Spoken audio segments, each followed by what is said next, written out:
And we can now get ready to gear up for this.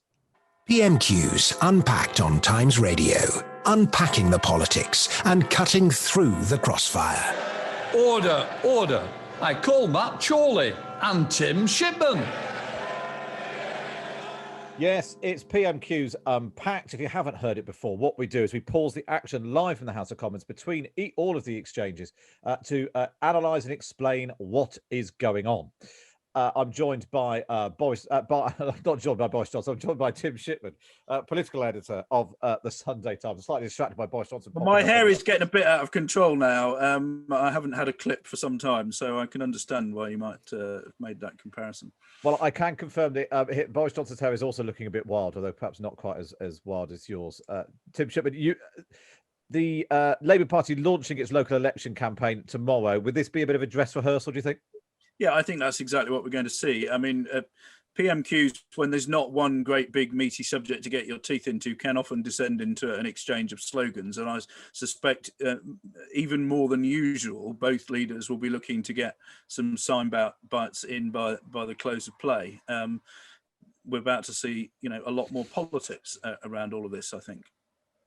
It'll also be interesting that this could be one of the last PMQs with so few MPs in the House of Commons. There's a lot of pressure, particularly being led by Jacob Rees-Mogg, the Commons leader, to try and get more MPs in the Commons, get the House of Commons back to normal, as he would say, and that could probably only benefit Boris Johnson. Do you think? A bit more noise behind him. I think. Well, I mean, traditionally, if it benefits whoever's having a better day. I mean, I think there have been occasions that we've pointed out over the past few weeks when Keir Starmer's had some okay lines that, with a following breeze behind him, might have landed a bit more effectively. But if you're telling jokes and mocking the Prime Minister and delivering sort of powerful attack lines, it's better if you've got a bunch of people cheering behind you, because when the public sees that footage, it gets a bit more of a feel for it. I think we'll all be glad to see them back, and it sounds like the Speaker, Lindsay Hoyle, is also keen to get people back. Over the past few months, there's been a slight sense of Tory whips and the leader of the House desperate to get a bit more support behind Boris Johnson in some tricky patches, but the Speaker's not been too keen on it. It sounds like he's now pretty up for it as well, and I think it will be interesting to see in the coming weeks how that changes the game. It's not just about sort of attack and parry. It's about, PMQs at its best and at its most meaningful is a sort of test of wills between the two leaders, but it's also about a test of support behind you.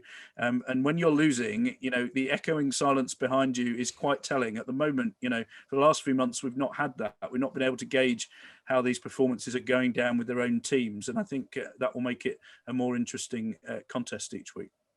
Yeah, the silence, particularly behind Jeremy Corbyn, but also sometimes behind Theresa May, is always much more telling than the cheering and the noise that you'd normally get.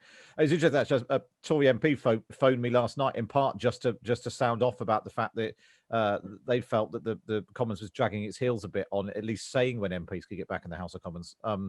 It would make yours and my job much easier, Tim, because we have to bump into more MPs. It's quite difficult to have a secret conversation with an MP if they've got to sit on a separate table in Portcullis House. Yeah, well, I think that's true of lots of things. It's true of politicians and of journalists. Spontaneous meetings are important. Okay, let's go into the spontaneous meeting of the House of Commons. This is Keir Starmer. Who does the Prime Minister think deserves a pay rise more? An NHS nurse or Dominic Cummings? Mr. Speaker, as I told the Honourable Lady for the Liberal Democrats earlier on, we owe a massive debt as a society, and I personally, to the nurses of our NHS. And that's why we've asked the Public Sector Pay Review Body exceptionally to look at their pay. I want to stress, however, as the House knows, that starting salaries for nurses have gone up by 12.8% over the last 3 years. And it is thanks to the package that this government has put in place that we now have 10,600 more nurses in our NHS, Mr. Speaker, than there were 1 year ago, and 60,000 more in training. Starmer. Just to be clear, the MP for St Albans who was talking about that is the Lib Dem Daisy Cooper, who asked an earlier question, also on this question of pay for the NHS. This is a line that Boris Johnson could have prepared for Tim Shipman, because Keir Starmer tweeted it several days ago, asking, why £41,000 pay rise for Dominic Cummings and £3.50 pay rise for nurses. Yeah, and it's one of those stories that sort of broke off the back of the budget. So after last week's PMQs, and Starmer's not been able to have a go at it yet. And it's obviously one that cuts through with the public. Most polls show overwhelming support for a big pay rise. So far, they're the only public servants getting a pay rise, but it's not deemed to be enough by the general consensus view of the media and public opinion. And Boris Johnson's on the back foot, but I suspect we'll see him introduce a degree of wiggle room here that will allow for at least a U-turn, if not a screeching one, in a month or two's time. It's sort of interesting, the politics of this, and Boris Johnson keen to sort of hint that it might be slightly higher. One of the other big people who were tweeting a lot about it last week was Andy Burnham, obviously now the mayor of Greater Manchester, saying it was outrageous that nurses were getting a 1% pay rise, despite the fact that when he was health secretary, Alistair Darling, the Chancellor, announced a 1% pay rise for nurses. So, but that doesn't appear to be a line of it. Maybe that is a line of attack that Boris Johnson might use next. When there's not money to go around, chancellors tend to go for the measures that will save the most money. And there are quite a lot of people who work in the NHS, so a pay freeze actually raises quite a lot of money. Let's go back to the House of Commons and hear from Keir Starmer.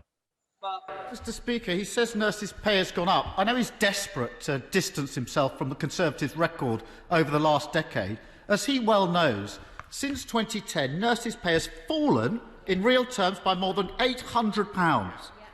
And he didn't answer my question. It was a very simple question. He's been talking about affordability. He could afford to give Dominic Cummings a 40% pay rise. He could afford that. Now he's asking NHS nurses to take a real-term pay cut. How on earth does he justify that? Mr. Speaker, as I repeat the point that I have made, I believe that we all owe a massive debt to our nurses, indeed all our healthcare workers and our social care workers. And one of the things that they tell me when I go to hospitals, Mr. Speaker, as I know the right honourable gentleman does, is that in addition to pay, one of their top concerns is to have more colleagues on the wards to help them with the undoubted stress and strains of the pandemic, and that's why we provided another £5,000 in bursaries for nurses, another £3,000 to help them with particular costs of training and with childcare, Mr. Speaker. And it's because of that package that this year, I believe, we're seeing another 34% increase in applications for nurses, and we are on target. This government of this party of the NHS is on target to deliver 50,000 more nurses in our NHS, Mr. Speaker. Keir Starmer.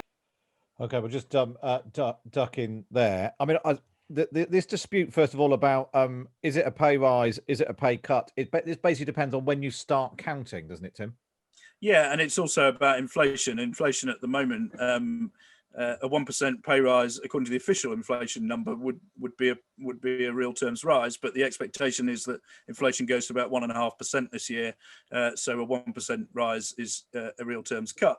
Though everybody else is getting a freeze in the public sector. And the argument Boris Johnson seems to want to make is we'd rather have more nurses than have them pay more. And if you look at the number of people who've lost their jobs in other sectors of the economy thanks to the COVID crisis, who are now applying to be nurses, the simple rules of the market suggest that people are happy to go and work on those wages. This is all about what it looks like rather than the sort of on the ground effects that it's having to the profession. I'm also slightly surprised that Boris Johnson didn't point out Keir Starmer saying that he gave Dominic Cummings a 40% pay rise and he's only giving nurses 1% pay rise. I mean, in pounds and pence, the dent to the Treasury of giving nurses a 40% pay rise would be slightly more than one person. You can argue about the merits of it and was Dominic Cummings worth the extra money, but in terms of finding the money to pay for it, it's slightly easier to give one person a pay rise rather than tens of thousands. Well, one was about 40 grand and the other's into the billions, I believe. So, it's an interesting argument. I mean, what Boris Johnson would really like to say about Dominic Cummings, of course, is that he also had tired of Dominic Cummings, got sick to death of him and drummed him out of Downing Street. But I doubt that that's the answer that will be forthcoming now. Well, let's find out. Let's see where Keir Starmer goes next. Mr. Speaker, he talks about recruitment. There are currently 40,000 nursing vacancies, 40,000 and 7,000 doctors' vacancies. How on earth does he think a pay cut is going to help solve that? And frankly, I'd take the Prime Minister a bit more seriously if he hadn't spent £2.6 million of taxpayers' money on a Downing Street TV studio, or £200,000 on new wallpaper for his flat. Mr. Speaker, they say charity starts at home, but I think the Prime Minister's taking a bit too literally. Let me try something very simple. Does the Prime Minister accept that NHS staff will be hundreds of pounds worse off a year because of last week's budget? Let's just jump in there a sec, just to have a moment's silence for that joke that died a death in the middle of the House. That's the point, isn't it? It wasn't that bad a joke by the standards of Prime Minister's questions. It teases on a subject that the public cares about. This stuff about the Tories being fat cats who've given money to their mates and spend taxpayers' money on this, that, and the other, for vanity purposes. That does cut through with the public, and it wasn't the best joke you ever heard. It wasn't the worst, but it did die on its proverbial behind because there was nobody behind Keir Starmer to laugh their heads off, which is sort of the point we were making earlier. Yeah, charity begins at home because he spent all this money on his wallpaper. Yeah, I remember when David Cameron, I remember telling me once his favourite ever PMQs was when he just had a series of jokes about Ed Miliband having 2 kitchens. Those of us who remember that was once the biggest story in British politics. Ed Miliband had 2 kitchens, and David Cameron, I think, probably his best joke was he felt sorry for Ed Miliband because he didn't know where his next meal was coming from, which I thought was very good. But that sort of brought the House down because there were hundreds of people in the House of Commons. Anyway, let's go back and see if Boris Johnson can match Keir Starmer either with the numbers or the jokes. No, Mr. Speaker, because and of course we will look at what the independent peer review body has to say, exceptionally about the nursing profession, whom we particularly value. But what he should also know, and which he should reflect to the House, is that under this government, we not only began by a record increase in NHS funding of, I think, £33.9 billion, but because of the pandemic, we put another £63 billion into supporting our NHS, Mr. Speaker, on top of the £140 billion of in-year spending. And it's because of this government that in 1 year alone, Mr. Speaker, there are another 49,000 people working in our NHS. And that, I think, is something that is of massive benefit, not just to patients, but to hard-pressed nurses as well. Keir Starmer. Mr. Speaker, my mum was a nurse. That was Boris Johnson there boasting about the extra people who've appeared working in the NHS. Basically, this is just a battle of numbers, isn't it, Tim? Just trying to bamboozle all sides. Yeah, that's right. The argument Boris Johnson hasn't successfully landed yet is the one that, he hasn't stressed that everybody else is getting a pay freeze, and he's used this word exceptionally twice. He has specifically asked the pay review body to agree a pay rise for nurses. I don't think anyone who wasn't following this closely would yet have got that point. But there are all lies, damn lies, and statistics in politics. Frankly, this isn't going to be persuading anybody who wasn't already on one side or the other.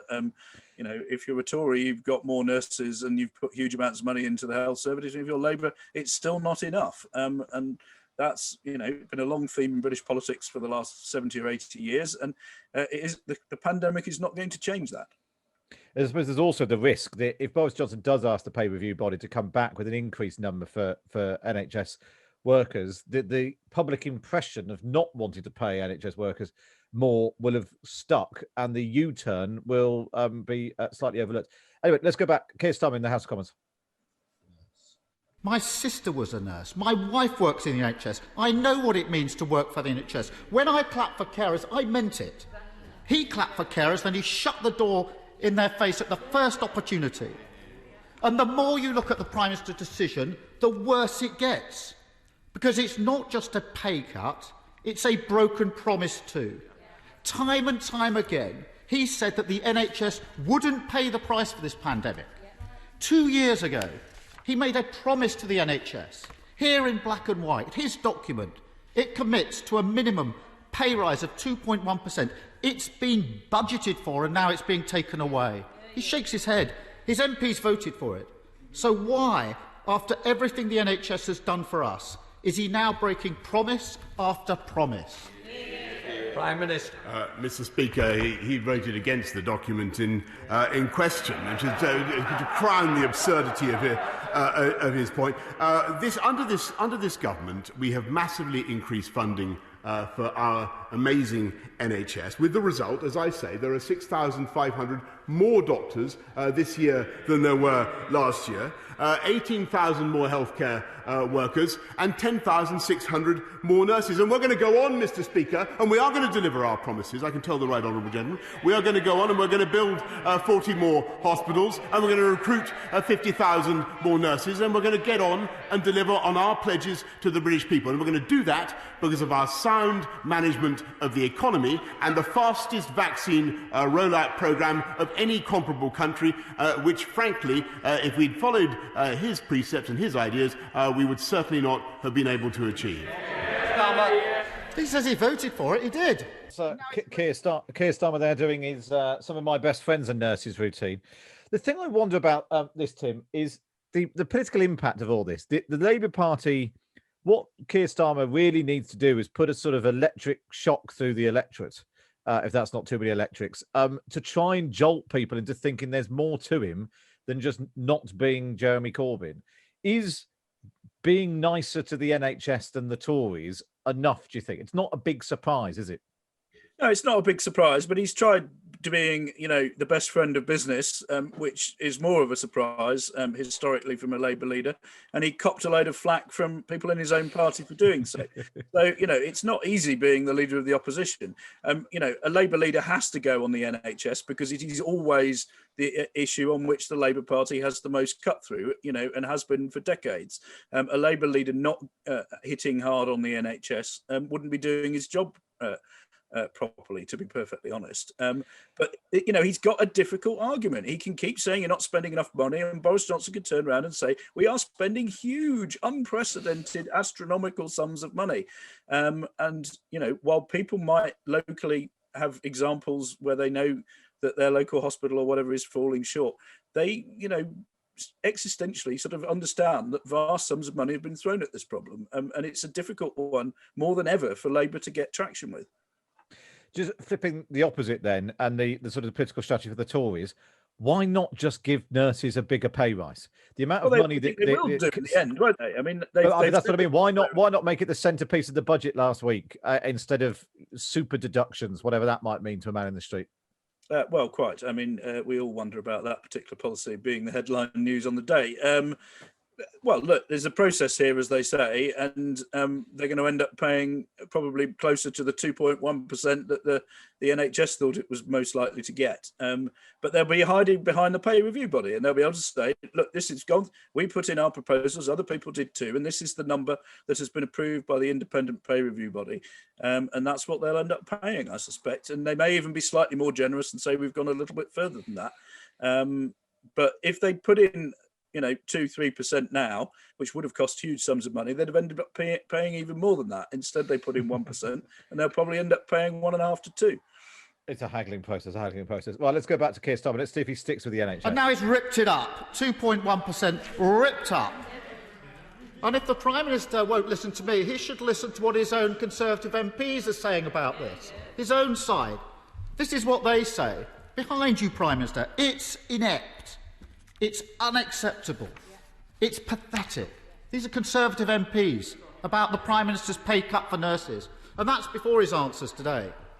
Another of MPs said this, Mr. Speaker, and this is perhaps the most telling of all the comments. This MP said, sitting behind him, the public just hear 1% and they think how mean we are. Mr. Speaker, even his own MPs know he's got this wrong. Why is he going ahead with it? Just a point of clarity, there's almost nobody sitting on the benches behind Boris Johnson. So, and I think that's an anonymous quote. So we don't know who it was, but the odds are they're probably not there. But anyway, let's see how Boris Johnson responds. Mr. Speaker, what the public know is that we're increasing starting pay for nurses by 12.8% over the last 3 years.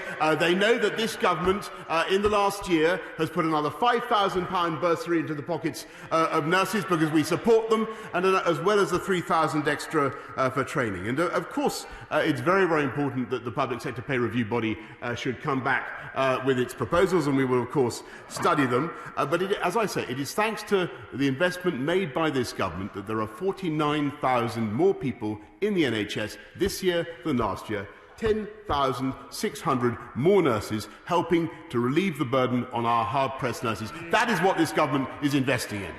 Keir Starmer. Speaker, he says we support. Let's just jump in there before we get to the last one. I should point out, I think that quote might have come from Esther Webber in the Times Red Box. It was. So this is a couple of days ago. She was writing for the Times Red Box, quoting a senior Tory MP. They should have prepared the ground. The public just hear 1% and think how mean we are. I think what will happen is the pay review body in the summer will recommend a bit more and the government will accept it. By then we will have taken the political hit. This is a needless wrist-slashing moment. When handled better, it could have been very different. That's basically what we've just been saying, Tim Shipman. Yeah, that's right. I mean, the other question is, what else might they do? Is it possible that they want to just acknowledge coronavirus whilst not digging a money pit for the future by offering a one-off bonus?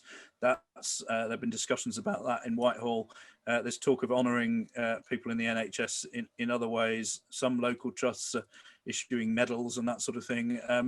I think that might be seen as derisory by some people working in the NHS if that was the main focus of it. They clearly want some money, but traditionally they're not paid for holiday they've missed. That's another thing where you could throw some money at people who've been working very hard. And in Scotland they've tried some of these things. So it's not just the sort of annual pay rise that's at issue. And it's possible that if you did that, you'd be acknowledging the coronavirus crisis without necessarily. Once you've recruited all these extra nurses, if you're paying them even more, the cost is going to be astronomically higher. So that's what they're keen to avoid in the long term. Okay, let's go back to Keir Starmer then. His last question from PMQs today. We'll reward them. He's cutting their pay. Mr. Speaker, not true, he says. Not true. Prime Minister, a 1% rise versus 1.7% inflation rise. That is a real terms cut. And if the Prime Minister doesn't understand that, we really are in trouble. Mr. Speaker, they promised honesty, but the truth is they can afford to give Dominic Cummings a 40% pay rise, and they can't afford to reward the NHS properly.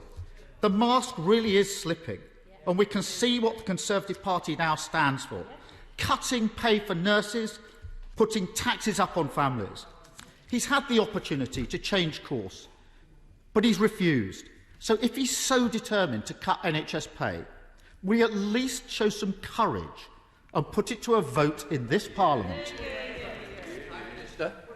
Mr. Speaker, the last time we've put it to a vote, he voted against it. As I said before, we're increasing pay for nurses. We're massively increasing our investment in the NHS. We are steering a steady course, whereas he weaves and wobbles from one week to the next, Mr. Speaker. One week he's attacking us, saying we should be doing more testing. The next week he's denouncing us for spending money on testing. One week he calls for us for a faster rollout of PP. The next week he's saying we spent too much, Mr. Speaker. He's got to make his mind. One week he calls for a faster vaccination rollout when he actually voted, although he claims to have forgotten it, to stay in the European Medicines Agency. Perhaps he'd like to confirm that he voted to stay in the European Medicines Agency, Mr. Speaker, which would have made that vaccine rollout impossible. We vaccinate, we get on with delivering for the people of this country. We vaccinate, he vacillates, Mr. Speaker, and that's the difference. There we go, finishing with it. Not even a new joke. Never mind a good one, Tim Shipman. We've heard the vaccinate, vacillate line before. I think, actually that was a fairly uninspiring conclusion from both sides. It's the Labour slogan I find interesting. You saw Starmer there talking about how the Tory mask is slipping and the real Tories are emerging underneath. They used the same attack line against Rishi Sunak over the budget. I think, it's interesting that they're trying to say these, beneath all this, extra spending, these Tories are, back to their bad old ways. But actually, I think it's rather revealing. It slightly suggests that the public has bought the mask. It understands the mask. It has priced in the mask of Tories being friendlier and spending more money. So they're trying to say that it's a sort of a fake face, as it were. But in doing so, they're almost acknowledging that the public has bought shares in that face, and that reveals, something of the political dilemma they face, I think. Yeah, it's really interesting that it's like, we know that they look nice.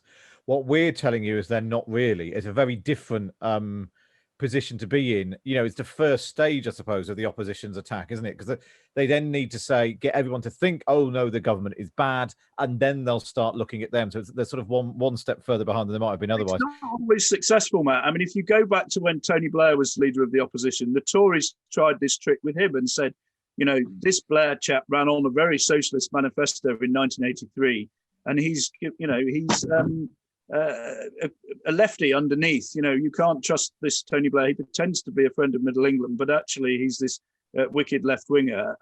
And I think, you know, Blair wasn't a wicked left winger. He was a massive centrist, and the public kind of grasped that and thought the Tory argument was a bit ridiculous. And I think the devil eyes, the evil eyes of the all that demon eyes and eyes. And those kind of things. And again, the public kind of gets that Boris Johnson is a slightly different sort of Tory who does like splashing the money around. So it's a harder argument to make than it was against some previous Tory leaders. It also feels it is weird because maybe this is because the speed that politics moves at, but banding around Dominic Cummings' name feels already a bit retro. One of the things we've noticed in the focus groups that we've done this year compared to the ones last year, it was a sort of ding that you could guarantee somebody would bring up Dominic Cummings in the sort of focus group drinking game. That sort of stopped happening now. People do seem to have moved on. So it's sort of slightly interesting. And people think, well, he's been gone for ages. What are you talking about? You got a pay rise. It feels a bit of a long time ago. Maybe it's I don't know who would have been a better baddie to have chosen. It just feels like a slightly retro attack from Keir Starmer. Yeah, Cummings has been gone for 4 months and has not made any public interventions. I think there are people who might be suspicious that he's making some private ones along the way in some of the political stories running at the moment. But this is not a guy who has been in the public eye for 4 months or more. And yeah, I mean, the Cummings, trip north really cut through last year. And, he's one of the few aides, perhaps since Alistair Campbell, who has been reasonably well known to the public. But that resonance is inevitably going to decline. And, this pay rise was, quite some time ago. Yeah, no, it'd be interesting to see how what impact that actually has. And then Boris Johnson just finally rounding up with basically all the things he hoped Keir Starmer would complain about, but didn't really. It was very telling. He was clearly expecting lots of questions about the 23 billion wasted on test and trace. There was one brief mention of it at the beginning, but it was part of his stirring peroration, and actually it didn't need to be there, did it? No, he mentioned the testing just once. He didn't mention PPE at all, or the vaccine rollout, but didn't stop Boris Johnson attacking him for his positions regardless. Yeah, and then, but these were both attempts to do a sort of political roundup at the end, and they both fluffed their lines. Frankly, Johnson was sort of gasping for breath mid-sentence, and Starmer talked about taxing Cummings more rather than giving him a pay rise. So that soundbite won't land well for the 6 o'clock news either. So I can't say either of them really left with slogans that are going to cause them to romp to victory in the local elections. If you're going to write this up, then Tim, given that the ability to sort of stir the troops is slightly lacking, given there are no troops there. Top line from this, who's the overall winner? Well, I think Starmer is always going to be on good terrain when he talks about the NHS pay rise. But I mean, the short answer is you'd have to be a pretty desperate journalist to write it up today. Tim Shipman, thanks so much for joining us for PMQs Unpacked.